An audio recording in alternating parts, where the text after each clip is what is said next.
Hey everyone, how's it going? This video is a response to Justin or Rhine1988's video contest in which he wants his subscribers to list their 5 most underrated and underappreciated horror films. And the winner of the contest will receive a DVD copy of Scream Factory's Wes Craven's film Deadly Blessing. I would love that DVD for sure. But the reason I'm really doing this video is because I just want to contribute something to the horror movie community here on YouTube. And I figured instead of doing like a random review, I just participate in this contest and kind of bring everybody closer together. So, 5 underrated films. Ironically, this comes at a point in time in which a friend of mine, Aaron Christensen, better known as Dr. AC, asked me and several other bloggers to come up with underrated films so we can write about one of them and he'll publish them in a book later in the year called Hidden Horrors 101. And funny enough, the first film I'm listing in this video is the film I actually wrote for this book that's coming out, and it's 2001's Frailty. And here's a movie which, if you mention it to people, they'll love it, they'll gush over it, but no one really talks about it. And, you know, I actually talked to a friend, this movie to a friend the other night, and he didn't know it by name, but when I was telling him what the movie was about, he go, "Oh yeah, I seen that movie. That was a great movie." So, for those who don't know what Frailty is about, Frailty is about a man played by Bill Paxton, who also directed the film. And one night he receives a vision from an angel in a dream in which the angel tells him that God wants him to serve him as some sort of demon slayer. And apparently there are demons on Earth looking like human beings, and God wants him to kill them. Well, not kill them, slay them. And he tells this to his 2 young sons, Fenton and Adam. And while Adam, the youngest son, is very much, into this and he believes in his father, the oldest son, Fenton, is not. And this leads to a lot of conflict and a lot of drama. And Frailty is really much an interpretation of the Binding of Isaac story from the Bible. And it's just a great film. It's not really a horror film. It's more of, I guess, a thriller, if anything. But it does have supernatural elements in it, and it does have people getting killed. And really, it's just a fantastic film. I'm probably one of the few people that actually went to the theater to see this. I actually bought this on DVD the first day it came out. I just think it's a great film. It's a film I wish more people would talk about. And when they do, there's nothing but love for it. But yeah, Bill Paxton does a great job as a director. He's also a great actor in this film, one of his best roles. Same goes to Matthew McConaughey, who, if I had to make a top 5 list of best Matthew McConaughey performances, probably be close, probably in the top 3. Definitely near the top of the list. And just, a great story, a lot of tension, a lot of mood. It's just fantastic. I think, I wish more people would actually talk about it and really give it more attention. I hardly see it on cable, internet, people don't really talk about it. I don't know why that is. I think it's just a great cerebral film, good mystery. The ending, the twist, but it's a good twist. And I just think it deserves to be looked at, deserves to be talked about more. So Frailty would be my top underrated horror film of all time. Number 2, I wanted to do a horror sequel, and that also is a kind of a slasher film. And this sequel is probably the most seen film on my list, but not many people really talk about it. I think it's because people either haven't seen it because they're afraid that it won't compare to the original film, or I guess just the original film is so good that this one is really stuck in the shadow. And that film is 1983 Psycho 2. And Psycho 2 is probably one of my favorite horror sequels of all time. In fact, this may be blasphemous, but I kind of like it more than Alfred Hitchcock's Psycho. And I'm not saying that Psycho 2 is a better film than Psycho is not. Alfred Hitchcock made a masterpiece with Psycho. But I think Psycho 2 is a lot more fun to watch. And really, it's, the twists and turns. It's very much like a soap opera with slasher elements in it. the character interactions, the twists and turns with the characters. People say who they are, but they're not really who they are. And I just love Anthony Perkins' performance in this film. I think his evolution from this guy getting released from an institution after 22 years, trying to redeem his life, trying to get back into society, and you had these people around who will not give him a chance and pretty much torture him to the point where he starts resorting back to his old ways. I just think Anthony Perkins does an excellent job with his evolution of his character.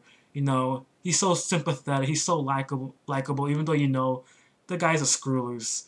And great performances also by Vera Miles, returning as Lila Loomis, and Meg Tilly as Mary. I think such a great sequel. I think, I do think it gets a lot of love from people who have seen it, but no one really talks about it. I think because of, Alfred Hitchcock's Psycho is so, so good that a lot of people probably think that this pales in comparison, even though I think this is pretty much close in terms of quality. I think this sequel is much, much better than it should be. And I think Psycho 2 is definitely an underrated film. Number 3, I picked another 80s horror film. And I guess this is also kind of a slasher film, but I consider it more as an evil kids film. And that's 1981's Bloody Birthday.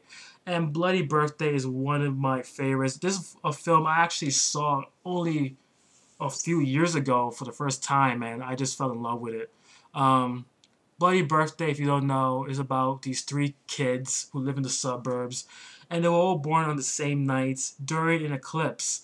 And because of this birth under an eclipse, they were born without any semblance of a conscience. They have no morality at all. And these kids are little bastards. I mean, they'll kill people, they'll torture people. They're just evil kids. And it's not really about a birthday at all. I mean, there is a birthday scene in the film, but it's not really about that. It's about these three little kids really scheming together to really just torture the people in their neighborhood. They kill teachers, they kill their own siblings and family. I mean, it's just really, really fun to watch. I think, the performances are pretty good. I think the story itself is actually not that bad. It's just a silly kind of film. It's really fun. The kids actors are really good in this. Julie Brown, the comedian, I think debuted in this film. This was her first film, I think, and it's just a cool killer kids film. I think Bloody Birthday really deserves more attention. I think it's starting to gain a good reputation due to the fact that Netflix started streaming it. Plus, Turner Classic Movies started showing it during their horror nights on Fridays and Saturdays. So, yeah, Bloody Birthday definitely one of my most underrated films. Number 4 will be another 80s film. This time is a different kind of film. I think this is probably the most unique film on the list, and that's 1989's Brian Yunza's directed Society. I think to describe Society is just hard because this film is such a mind fuck. There's so much to say about it, but I don't want to spoil it if you haven't seen it. It's pretty much about this kid played by Billy Warlock, who feels like an outcast. He lives in the suburbs. He's part of like a upper class family, and he feels like he doesn't really fit in the neighborhood.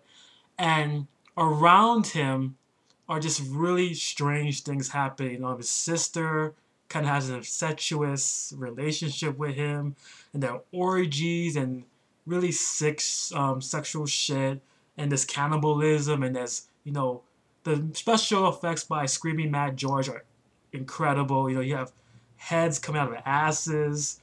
I'm serious. Flesh merging with flesh. It's just a really bizarre film about paranoia and just feeling like you're out of place and out of touch about something and living around a series of secrets that you're trying to figure out. It's not a great film. I mean, the story is lacking and the acting is okay, but I just think the premise and the special effects and just the idea of the film itself and the visuals makes it stand out. And this was Brian Yunza's actual first directorial film after producing Reanimator, and I think is worth a watch. I think it is on YouTube, I believe in multi parts. I'm not sure if it's edited or not. If it is, I would suggest watching the unedited version. I mean, you will not forget the imagery once you watch it. I watched this film pretty much in the early, I believe, 90s, and I just, ever since, it's always been on my mind. It fucks with your head. It really does. It's just a great mindfuck of film, and it definitely belongs on this list. And the last film I'm picking, I want to do a zombie film. And I was going to pick Dead and Buried from 1981, but I decided to go to the 70s and pick the Nazi-ploitation zombie film, 1977's Shockwaves. And I think this film is really cool, just for the fact that the zombies here are very different compared to like the Romero zombies and even the Voodoo zombies. For those who don't know what Shockwaves is about, it's about this group of tourists, and they're on a ship which is captained by John Carradine, I believe in one of his final roles. And the ship gets stranded on this island, and eventually the tourists, the survivors, pretty much find this old hotel on the island, and the hotel is being inhabited by Peter Cushing.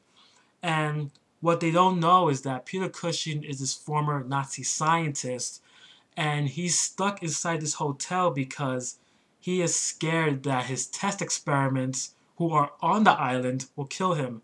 And his test experiments are living under the water and they're Nazi zombies. And I think, this film is just unique. Just a great film. Very moody, very a lot of atmosphere, a lot of tension, a lot of suspense. The acting, I think, especially by Cushing, Carradine, Brooke Adams is good in this. Very good. The story isn't up to par, but it's a fun movie to watch because the zombies in this film don't eat flesh, they don't munch brains, they have to drown their victims. And I think that's either the stupidest thing I've ever heard or the most brilliant, because the fun part about this movie is watching how these people will die. And obviously they're on an island, so there's a bunch of ocean water, but you know that the zombies can't kill everybody inside the ocean. So anytime you watch this scene and you see like a bathtub or a sink, or in the best part of the film for me, the fish tank, you know that someone's gonna die. I think it's just a funny film. The zombies look really cool. Have these black goggles because they're sensitive to sunlight. I think it's a very odd, very cool, entertaining film. I think it's a little slow to get to the action, but once the zombies appear, it goes all out. I think Shockwaves belongs on this list. Definitely one of my favorite Nazi exploitation films, and I think horror fans should definitely check it out if they haven't. I believe it might be streaming on Netflix. I'm not sure. I used to stream on there. But if it isn't, or if it is, check it out. Definitely worth a shot. So those are my top 5 underrated films. And good luck to everybody who's in the contest. And thank you, Justin, for creating this contest. I think this was a very fun video. So see you guys later and take care.